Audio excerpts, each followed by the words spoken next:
everybody. Welcome to what we call the Political Showdown. I am W. Douglas Williams. I want to introduce you to my friend Ken Canion. Ken is an entrepreneur. He runs the Ken Canion Group. He's a branding expert. He's worked with everybody from CNN to BMW suppliers. He's done it all. He's smart enough that I cannot believe he's a Democrat. But what we try to do is we try to hit some topics and subjects in a way where we really put it out on both sides. At the end of it, me and him still going to be friends. But I want to introduce everybody to my man, Ken Canion. Good. All right. Glad to be here with you, W. Douglas Williams. Hey, Doug is one of the smartest guys that I know. He can't be that smart, though. He's a conservative. But he really is a smart guy. I love talking to him. He's a creative genius. My man, W. Douglas Williams. And when it comes to like video editing, telling a story, audio recreation, he can make anybody look good, including me. So glad to be with you, Doug. All right, so let's go ahead and jump into these topics, y'all. I'm gonna hit it from the right, Ken's gonna hit it from the left, and somewhere in the middle might be what everybody wants to go for. Okay. First thing today, we're gonna look at this whole idea of immigration. My man, Donald Trump, the president that I voted for. Man. Yeah, Wow. the president that I voted for. Okay. Remember what the alternative was. He said we have a national emergency at the border. We have an immigration situation that we feel like is costing us a lot of money.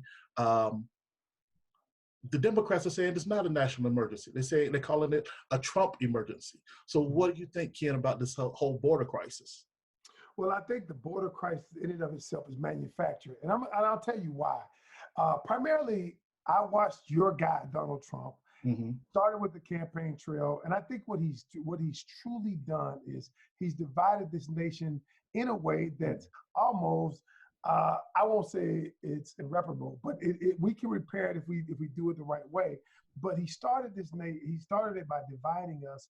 And what he did was he said, okay, we have a crisis at the border, when in fact, if you look at the studies show since 2000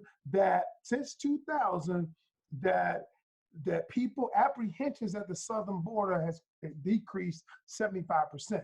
So what I'm saying is, I think we do have a crisis at the border, but it's more of an asylum crisis, because there are people who are seeking asylum and they're just trying to get free from the violence in Central America. But what Trump is doing, he's using that to divide us. And the studies, and you're a big statistic. Yeah, I got you in a second. And so what I want to ask you is all of the apprehensions, have they decreased since 2010 to 2017? All of that stuff is going down. And my President Obama, obviously he deported more people than any other president in history, illegal immigrants. So I don't know what you conservatives are talking about. Wow, you don't? All right, first of all, let me go ahead and hit you in the head with this. Barack Obama was my president too. Whoever we elect is my president, okay? So the silliness of not my president and never true, that's off the bat, that's silly, okay? Because if Trump's not your president, who is? Well, he is my president. Okay, thank you. I got you on tape saying that. Now let's hit this issue of illegal immigration. Let's do it. The idea that apprehensions, that stopping people at the border has decreased is irrelevant to the fact that we still have a crisis. Okay. They say that California last year spent $23 billion just on education of illegal immigrants. Trump says, give me 10 billion, and that dropped it down to 5 billion, and we'll build you a wall. Everybody said, ridiculous. How can we spend 5 billion on a wall? Well, you're spending 23 billion in one state. Now, nationwide, we're over $70 billion annually to just educate illegal immigrants. That's a crisis. The amount of fentanyl coming out through the border illegally is enough to kill every American here, So that's a crisis. And my question is, just because one year, and I'm just going to use fake numbers, all right? Not fake news, fake numbers. Let's say 1 year, I stop 1,000 people from coming through. The next year, I stop 900. Okay, it's decreased, but that doesn't mean I don't still have a crisis. Okay. And one of the things that the left refuses to admit is we have, remember when this migrant caravan was coming up right in time for the election? Right. Some of the stories that were behind the scenes of children who were forced to take birth control because of the amount of rape and things like that that were happening on these journeys. This isn't America's fault. And for Democrats to act like everybody who hits the border should come through, it's disrespectful, one, of you and me as Black people, and two, of everybody who is following the writ of law when they want to come through. And if you poll an immigrant who's got here and got his papers legally, if you poll them, overwhelmingly, they say we should have a process for people coming in, just like every other nation. So to come through now saying that it's a manufactured crisis, it's always been a crisis. It hasn't got better, and we're spending more money on it. So why is it not a crisis? Go ahead. Come on, Doug. Come on. Okay, all right. I heard all this. But let me ask you a question, Doug. You used the word fentanyl. And fentanyl is one of those opioids that's causing part of the problem. But here's the thing. The migrants aren't bringing fentanyl in. Most fentanyl is coming through the mail. Okay, most fentanyl is entering this country through the mail.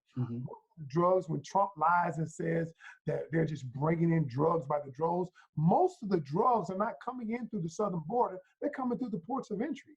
And so that's the biggest lie that he uses to influence people, intelligent people such as yourself, to say the crisis. And you know, like I know, Doug. So I got to ask you a question. So I don't want to be just a talking head. I got to ask you a question. Ask me a question. If most of the drugs are coming through the points of entry, why would he say they're coming up through the borders, though? And that's a problem. Do you think, would he say that because he wants to, throw the wool over his supporters' eyes? Well, no. Look, here's the question. He hasn't said most is coming. We said, I gave you an amount that is coming through the border. A ridiculous amount is coming. But what amount is too much for you? 30%? 20%? 40% that comes through illegally? What amount would make you say we got to stop it? I didn't say 70. I can answer that question. Okay, so I didn't say 70% or 100%, but any amount coming through from illegals means we should do something to stop it. And here's what I said. We're doing something. It's decreasing. The apprehensions are decreasing. The numbers are going down. But just answer that question. What type of rate, Ken? The numbers going. Are the numbers of the people crossing the southern border? Is that number decreasing over the years since 2000 to 2000? Sure. So I will concede that you and I can say if it's 100, it's 100 too many. Okay. We can agree on that. But what I'm saying to you is, I'm just simply saying, and I'll let you talk on this. I just simply say one thing: just acknowledge that number is decreasing. That's all. It's decreasing, but like again, that doesn't mean anything to me. And one of the things I want to catch as African Americans, okay, as Black people, we have a group of immigrants coming through, and they're getting special treatment just because of geography. How many people come here from the continent of Africa and study? How many people come through from Jamaica, those Caribbean islands, study, get a job, but cannot stay here and have to go back? They follow the process to come back through. However, we're saying that those who've come illegally, because they're geographically close and can hang out at the border, need to skip ahead of line. I want you to understand something. Every year since 2004, 1 million immigrants have been granted permanent residency, 1 million a year, okay? So people are saying the process is broke, this, that, and the other. It takes time to get into the greatest nation on earth. It takes time. And for your first move coming here to be, I need to break the law to get here because I have this problem or that problem, everybody got a problem. Okay. But we're coming here and we're giving them free education. Trying to give them the DREAM Act. My kids don't go to college for free. Okay. My kids don't get help going to college. I've been paying taxes since I've been Black. So why do people get to come in and get a discount? In California, Nevada, all these places, they're getting in-state tuition if they pay. Why come, if I'm paying federal taxes for the last 30 years, why come my son can't have in-state tuition in California? Okay. See, it's unfair. Okay, so let's talk about fair. One of the things I want to say about fair is simply this. Most everybody comes here that are immigrants. Melania Trump, the president's wife, came here on, what is that? They call it the chain migration. Okay. And now Donald Trump wants to get rid of that. And she has been privileged through this very system that they want to get rid of. Was it legal when she did it? There were many people like, no, it's not a matter of legality. It's legal with a lot of people doing things that are not, and I'll get to that legal part in a second. Go ahead. But a lot of people who are quote unquote, that don't look like me or you have benefited from these migration laws. They benefited from these things, including your president's wife. Okay. So let me talk for a moment about fair. You said that there are not many people coming from countries like Africa, Jamaica, Haiti. You know why? Because your president, my president too. Don't even go there. The president you voted for said, I don't want people coming from shithole countries like that. I want people who come from countries like Norway that look like me. We're going to talk about racism in a second. We're not going to go into that early, but I just want to throw that out. Maybe that's why you don't have people coming from those countries. But the last thing, I just want to throw this point in, Doug. We're talking about money. This guy wants to spend $25 billion. $25 billion on a wall that people at the border, officials at the border, right there in the heat of the battle, say it will not help. Bull. So he wants to throw away $1 billion. I just don't understand. The majority. Why is it that the majority of people say a wall will work? You have to be stupid to think if I have a giant wall up, it's not going to make it harder for you to come here. Secondly, what is 10, 15, or $20 billion if I'm spending $7 billion annually? Ken, you're a businessman. If I told you every year you've been spending $70 billion, I need you to spend $10 billion one time, and we'll cut your cost in half.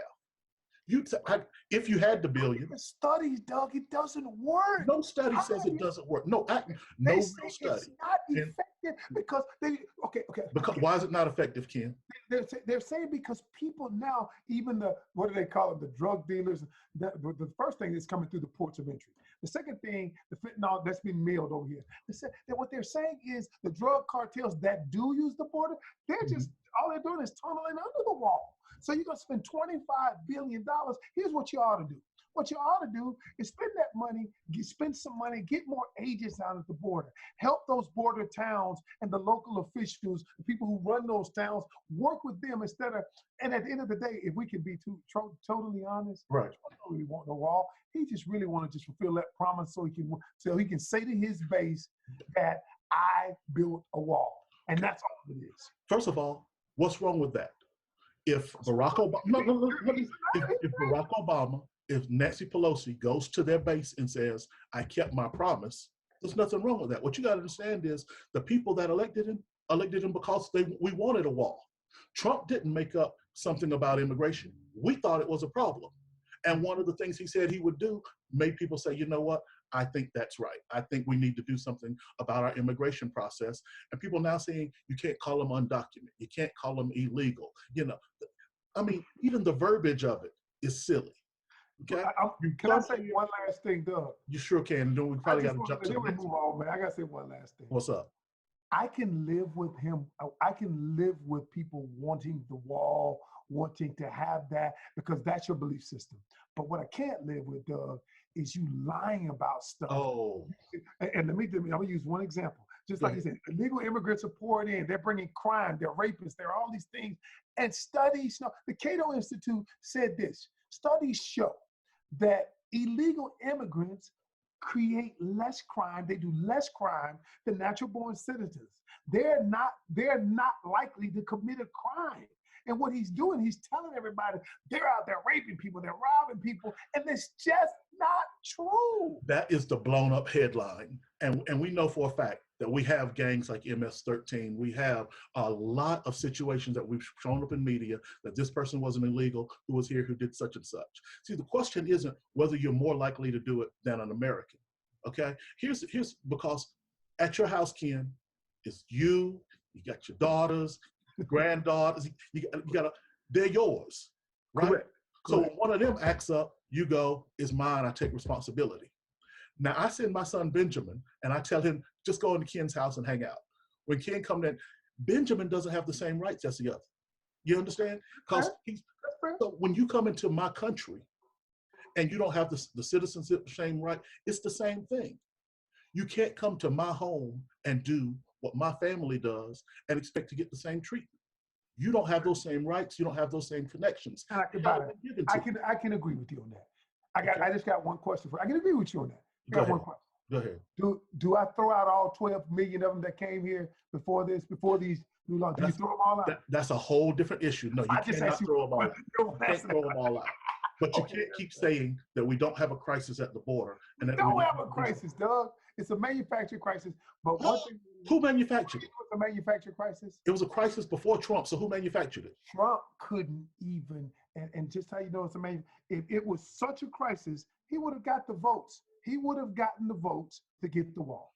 You know, the votes and everything. Before the Democrats took over the House. Perception. Before the Democrats took over the House. Before that, you guys control. I'm gonna drink my tea now. You guys control the Senate. You guys control the presidency. How come he could not get the votes to get the wall when you held all three houses? How come he could not get the votes to get? We didn't put it to a vote then. Yeah, you know why? Because you know what? They knew they didn't have the votes. We didn't put it to the vote then. But the bottom line is this: we have a crisis. We're spending too much money on it. It affects Black people disproportionately than any other race. And Donald Trump has sent back more Europeans, percentage-wise, than any other president. So this whole brown-black groove, gone. Now, you want to hit the next? You want to hit the next topic? All right, let's go to the next topic. My man. Oh wow! I guess this jumps right on in with it. One of our conversations was going to be Donald Trump. Is he racist? Why? And does it matter? Well, first of all, can you start? I started the last. I got to catch my breath. Okay. When I think about Donald Trump and racism, I start hyperventilating. Okay. Because I'm gonna let you start it, and I want you to argue the point that he isn't racist, and maybe it doesn't matter. Maybe it doesn't. As a Black man, as an intelligent Black man, maybe it doesn't matter to you that a man in the House who is the president of all people in America, not just white, not just Black, he's of all people. Maybe he's not a racist. I'd like to hear your argument. Okay, here we go. The first thing I'll say is there is racism in the United States. It's vast. It's institutionalized. However, racism for me does not matter a tremendous amount. When I tell, here's why.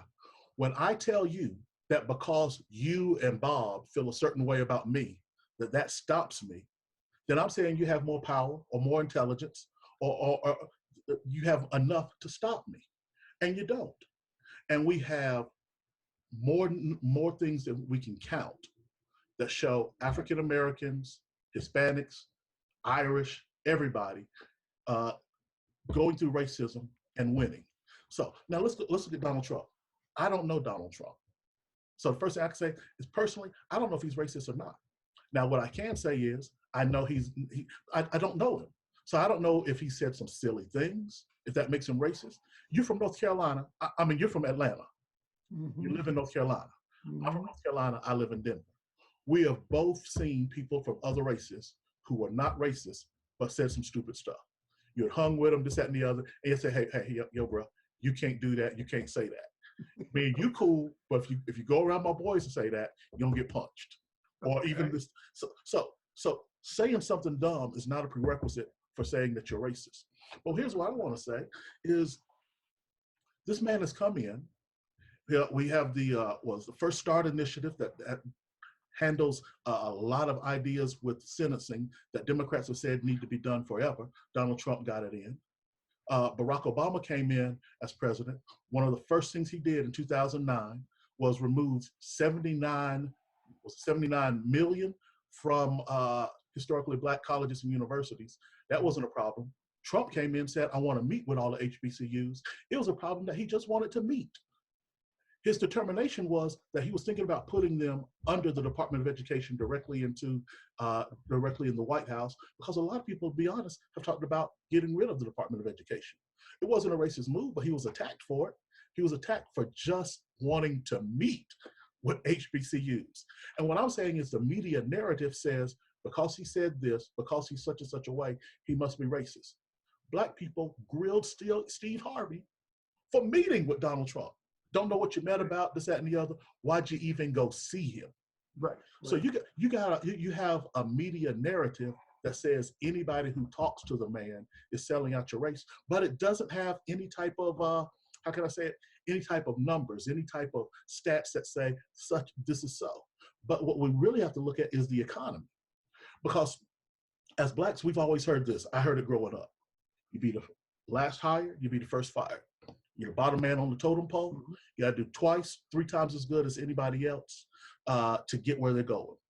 So when a president comes in with policies that begin to limit immigration, illegal immigration, that when a president comes in with policies where he has opportunity zones that help African American and minority businesses, when he comes in and he cuts the unemployment rate to historic lows for Blacks, and more Blacks have jobs, and not only that, not only have jobs, but according to the Cato Institute, according to the Hill, family wages, your wages are rising. So families not only have jobs, these are not what we're talking about, these low-end or retail jobs. They have jobs that actually have growing wages that help to compete. So all of that comes in. So a racist guy did that for me. He's putting money in my pocket. He's giving me more opportunities for jobs, and he's eliminating illegal competition that comes in and lowers wages.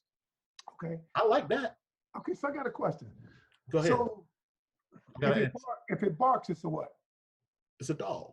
Okay, if it barks, it's a dog. Okay. Mm-hmm. So I don't care what you call it. If it barks, it's a dog. Mm-hmm. And what I'm going to say is what lets you know it's a dog is its behavior. It's what it does. Okay. So let's go back. Let me start at the very. Let me start. Give me the behavior. Let me start. I'm going to give it to you. I got it written down. But let me give you this right here. Number one, how many Blacks, how many African Americans do Trump have in his cabinet? I'm sure you already know. No, I don't. I'm sure you already know. I think Ben Carson. Just one, Ben Carson. Okay, that's it. Okay, Blacks make up 12% of the population. You have one in your cabinet. How many cabinet members are there? Okay, a lot of them. He doesn't even have all his cabinet members filled. So I don't know how many he's got. But I'm gonna just say this right here. Let me finish. If you can, before you can get it. Go ahead. But anytime we ask the question, is a person racist? Here's the thing. I think your behavior, like the dog, your behavior determines what you are. So let's talk about some of his behavior. He started his campaign by calling Mexicans rapists and criminals, right? No. He started his campaign. Okay, whatever. Well, let me go over what else he's done. And it talks about a Mexican judge couldn't do his job because of his Mexican heritage, even though he was an American. Okay, he's pandered to white supremacists. Okay, just go back to the Charlottesville thing, white supremacists, and you clearly hear the words they're saying, and they're good people on both sides. I don't understand that. Okay, let me continue. In 1973, he was sued, the Trump Management Corporation, for violating the Fair Housing Act. Okay, federal officials found evidence that Trump had refused to rent to Black tenants. Oh, not white tenants. Oh, not Norwegians, Black tenants, and lied to Black applicants about whether apartments were available. I'm going to go down. 1989. I know you know about this one. Go ahead. 4 Black teenagers and the one Hispanic guy, the Central Park 5, who were accused of attacking and raping a jogger in New York City. Trump asked to bring the death penalty back, and these guys were exonerated, and he never gave them an apology. I mean, what I'm saying, I could go on and on and on about his racist remarks, racist rants, his racist behavior. Again, like you said, I can't get into his head. I don't know whether he's racist or not. But all I know, what does a dog do? He barks, right? Okay. If it barks, it's a dog. If it makes racist comments, if it's racial insensitivities, he's racist. And I don't care how you look at it, it doesn't matter. Yes, and let me tell you why it matters. It matters for one reason only. He is the most powerful man in the world. He is over a nation full of immigrants, Black folk, white folk, Hispanic folk. He's the president of all of us. And if you're going to pander to one part of this population and exclude the rest of us, that's why it's a problem. That's why it matters. So if it's a dog, if it barks, it's a dog. So I got you. Again, I'm gonna go back to what I said, and then I'm gonna jump to something new. Okay. Inside of this discussion, not because we're gonna hit this for real. Okay. You're telling me what somebody did in 1973. What first? Now, you 2016. Okay. We start off with 1973. Okay. All right, and we say that they found basically him violating fair housing statutes and laws. Lying to black folk about apartments. In 1973. Okay, 73. So when I go back, you gonna go back to 89? No, but look. When I go back and tell you the Republican Party did such and such, you say that don't matter because that's not who they are now. That's what every Democrat says. Absolutely right. I agree. Stop. So we go to 73, and I'm saying, I have a guy who I just told you put extra money in my pocket. I won't tell you what type of bonus I got from my job after his tax cuts. It was bigger than any bonus I had gotten before. I won't tell you all the things that have helped African Americans. Y'all say it doesn't matter because he said something bad. We think he said something bad. Here's what we think he means. And you know it's magnified by media. Let's go to Charlottesville. I'm going to give you a little bit behind the scenes on Charlottesville. One of the problems that America has, and Black America in particular, is we weren't in the room when decisions were made. So we go off of third-party information. Okay. How can I say? The protests that we see in Charlottesville, that little white nationalist parade, this, that, and the other, that whatever. Little white nationalist parade. Yeah, work with me. Now, first of all, the idea of now saying white nationalism is a democratic construct. See, bottom line is no. I'm sorry, I didn't hear what you said. I thought it was the Steve Bannon construct. Because Steve Bannon was the one who constructed that. Well, the idea of white nationalism has been around since the Klan, but to come and apply it to everybody who you think believes, like skinheads or whatever, is different. Nationalism simply means I'm proud of my nation. Here's what I want to do with my nation. I'm not looking globally. I'm concerned with the nation. Okay.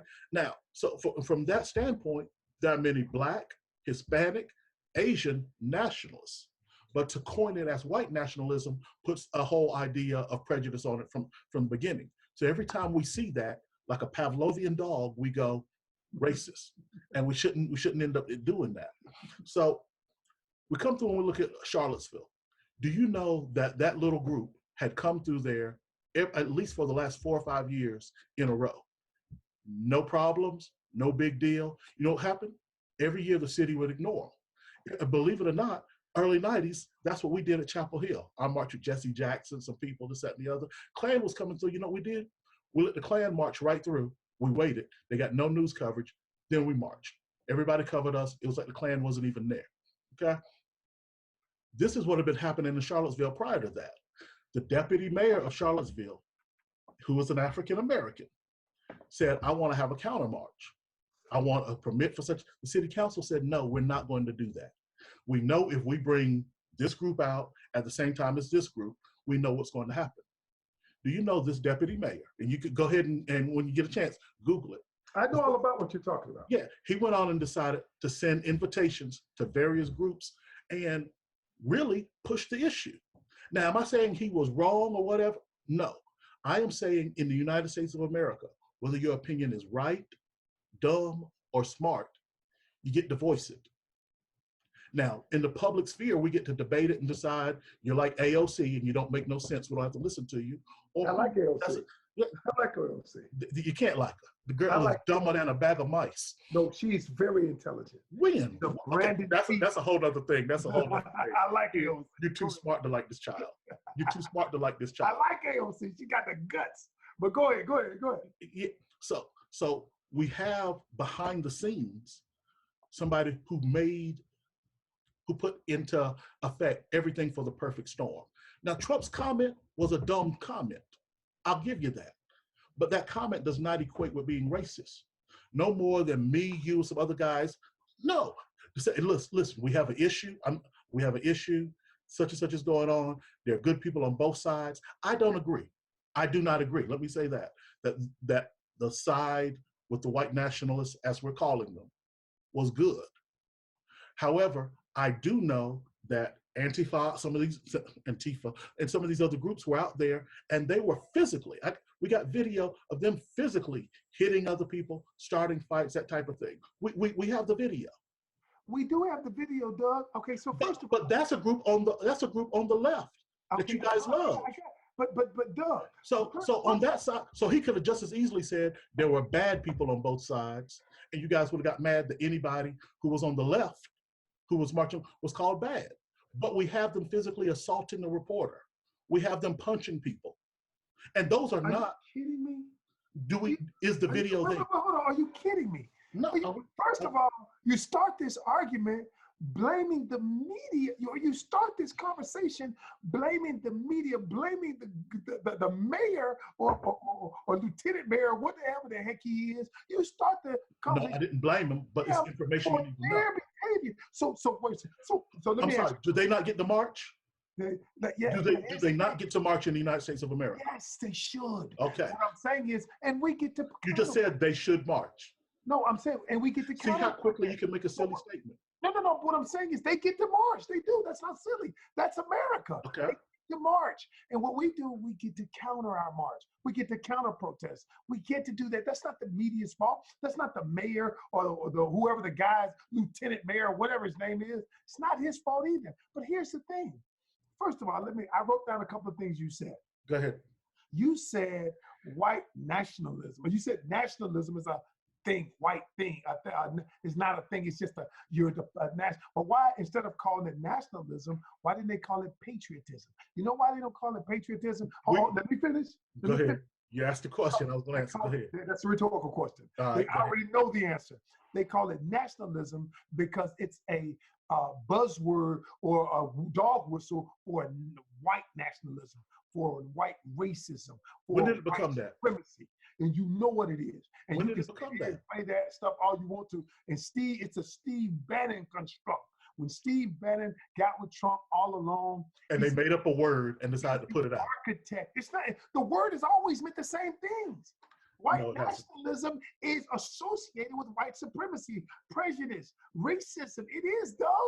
You can take it. You can say, when somebody hears white nationalism, what do they think? They don't think about we're all patriotic, do they? Of course they don't.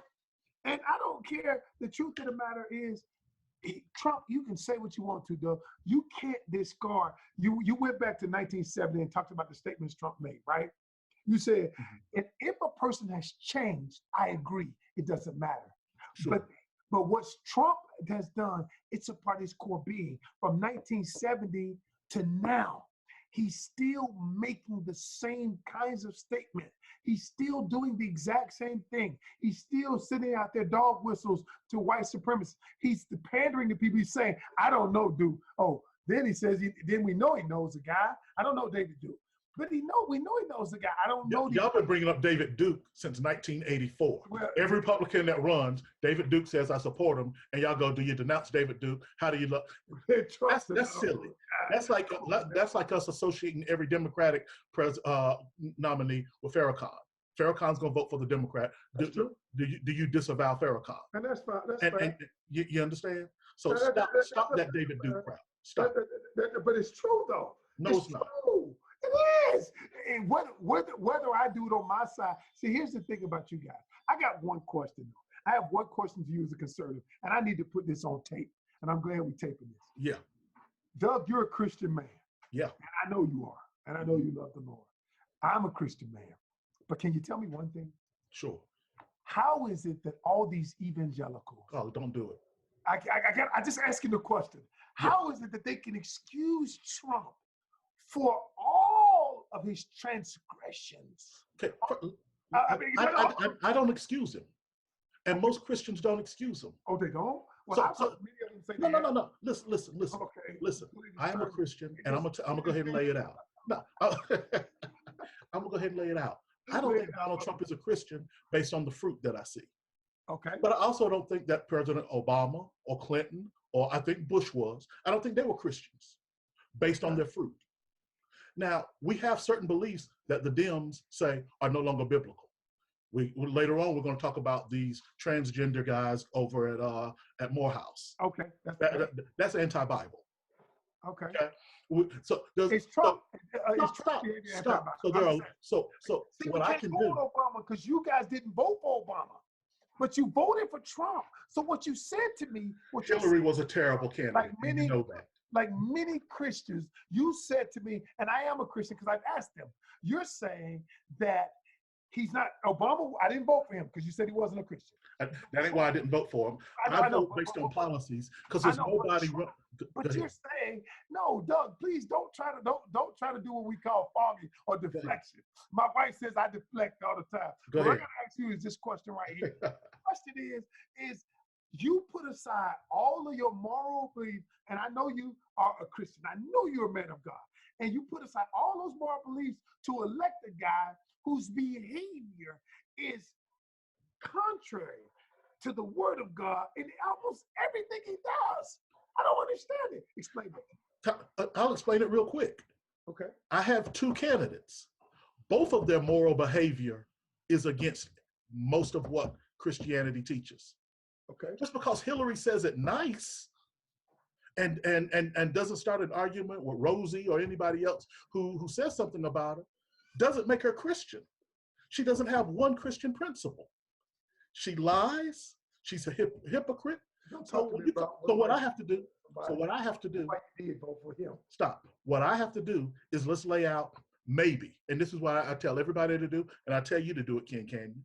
Maybe find the 5 things that are most important to you and see who hits them. Because none of them's gonna hit the Christian ball. Trump going after women, this, that, and the other, all that anti-Christian, okay? But on the other side, Hillary's lying about Benghazi, Hillary's attitude toward homosexuals, Hillary's complete attack of women that we know. Let me finish. She didn't lie about Benghazi. They didn't say she. What did she lie? Well, that's another day. Right. But what I'm saying is the principles. If I just say as an African American, knowing that 24 million babies have been aborted, and she supports an organization that puts abortion clinics in the Black community, just like some people put liquor stores there, that can be a reason enough to say, I won't support. Okay. Okay. So don't get into the idea that as a Christian, I abolished all moral codes. I just asked you because for Hillary is an abomination of all, or most any Democrat is a sign that I'm not believing the Bible. Oh my goodness. Okay. Tell me this: How did you support her, knowing her beliefs, knowing what she's done, and say, this is full Christian? Okay, so here's as you said, I voted on policy. Okay, I voted on her policy, and basically her policy it's not exclusionary like his. Okay, you like that term? I like that. I just created that exclusionary. I felt like as an African American person, I felt like she was more inclusive. I felt like she wasn't a racist. I felt like her policies would help more African American people. Now, I do agree that as a businessman, some of his policies probably would help me a little bit more. But however, I cannot put my morals and my beliefs aside and let a man who has no morals or belief, he's only concerned about himself. He's a narcissist, he's a sociopath. I just could not go. I could not let my moral lever. I couldn't pull that moral lever for him. Yeah. I just couldn't. Now, I'm gonna tell you this now. There's a lot of conservatives looking at this who have a problem with me because I said Trump's not a Christian, or because I said, Trump is my president, but he ain't a guy I like. They believe he's a Christian. So stop. Let me finish. Okay, go ahead. So I'm letting you know that in reference to that, I'm coming down as a moderate or somebody who is going against the party line. However, you were willing to go back in time on Trump, but when we go like to Hillary and her line about, those boys needing to be made to heal, when we know that the prison sentencing laws that had changed under Bill Clinton, sure, all of those things affected African Americans absolutely disproportionately. So to go and line up and say, hey, the policy this, the policy that, I got you. We look at policies. But no, and this is what every Black person has to understand. As a conservative and you as a liberal, none of them are hitting every ball I throw out the park. So I'm taking the guy who gives me 7 out of 10 of my favorite. You take the person that gave you 7 out of 10 of yours, you know? But the fact is, do not, any of you libs, come through saying that I got rid of moral compass to vote for Donald Trump because he lies and had affairs, when you know 90% of your Dems sitting there have done the same thing or worse, and are using Black people at every election. Because I'd ask you, what did you get personally out of 8 years Obama? And even I will tell you what I got. I can tell you one thing I got. Pride for being a Black man and seeing Obamacare right now. That I went to I love Obamacare, and I hate it. Is 70% popular even amongst you guys. So here's what I'm saying. We love the Affordable Care Act. Now I can afford as a business owner to get health insurance, quality health insurance that Barack Obama provided that opportunity for me. So you know what? Stop. Evidently, you're smoking crack. I don't smoke this way so I can think that I'm too big. I lose some weight. I need to lose some weight. Obamacare is a nightmare. First of all, just the idea. Fix it. It has flaws, but it is running good. Why do you think 70%? Why is it running good? It runs good now. Let me tell you this. It's running great right now. Look at the stat. Look at the. I'll tell you a story about me. Then I'll tell you about somebody in the Postal Service. Okay. Go ahead. My insurance premium, once Obamacare went up by over $600 a month. Okay. I did not get subsidized. Okay. I got bent over and robbed. You understand? Like so it didn't work out right now. Now I got a friend in Greensboro who worked for the Postal Service. Okay. He looked at his insurance rates. Post office evidently get paid decent, not rich, but decent. Okay. His stuff was going up by $400 a month. He happened to be 60 years old and was retiring the next year. When he retired, his stuff went back down to a normal rate. What I'm saying is a tremendous amount of Americans got beat up with this. And let me stop. And it didn't need to happen. I'm going to tell you what Obamacare needed to be. Okay? Obamacare needed to say, insurance companies can't drop you for pre-existing conditions. Da-da. How come, Doug? That's all you need to change. No, listen, Doug. How come? That's all you need to change. How come the Republicans won't get on board? It was their idea. No, it wasn't. Okay. Just because Romney did, I know what you're gonna say. Because Romney did it in Massachusetts. All I can say is they get on board to help make it better because they want to destroy it. But you know what? Hey, I'm gonna leave you this and let's go on, Doug. One question for you. Go ahead. Trump, he anything Obama he hates because he wants to kill Obama, but because Obama jacked him up at the press meal at the time. But I got to ask you one question: how come he could not get the votes to repeal Obamacare?